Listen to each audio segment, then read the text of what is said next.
Hi everyone, it's Tracy Baker here for Baker Gets Cooking, and today we are going to make what I call winter salsa. I call it winter salsa because we use canned tomatoes. So when the tomatoes taste like wood in the grocery store, you don't want to make salsa with them because it won't taste good. So this is an alternative that you can do with canned tomatoes. You can do it any time of year, but when your tomatoes are good, you use those. When they're not good, you use this.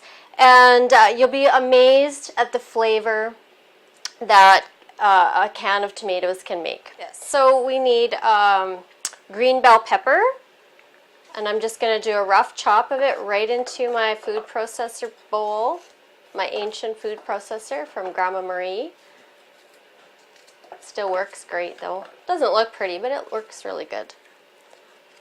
Okay, and to that I'm going to add a quarter of a medium onion, white onion, red, white, whatever you like.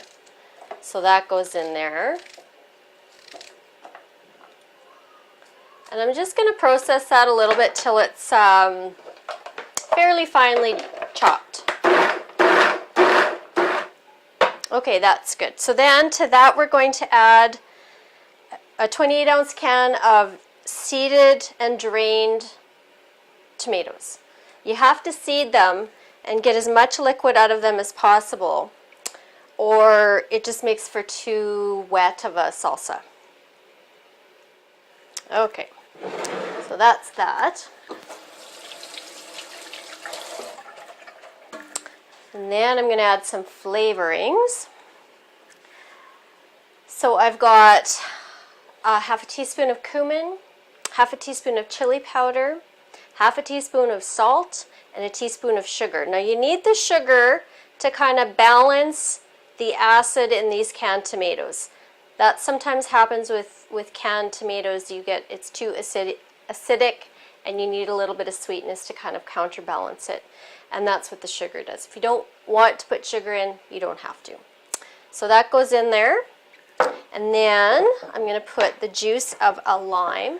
Now limes can be funny because they can, their juice can vary drastically. So sometimes you get really dry limes and sometimes you get really moist limes. And it's hard to tell sometimes in the grocery store if it's a juicy one or not juicy one. So if you need more than the juice of one, just taste it and see. And if you think it's not kind of limey enough, then add the juice of another one. So I'm going to just roll it to kind of help get the juice going here. And then I'm going to just right into the bowl. I'm going to juice it. So I like these lemon or citrus reamers, they're called. I like them. And I'm going to put lots of pulp in here too, because the pulp kind of adds to the brightness of the flavor. Now I usually would add a jalapeno, a fresh jalapeno, or even a jar of sliced pickled jalapeno, just a few, depending on what your heat tolerance is. I didn't have any today, so I'm just going to substitute some chili pepper flakes, and I'm just going to put a little bit in because they a little bit goes a long way. And I've got small kids who don't tolerate very much heat, so you can always adjust the heat depending on what your preferences. You know what, and we're just about done. So the last thing that goes in is some cilantro.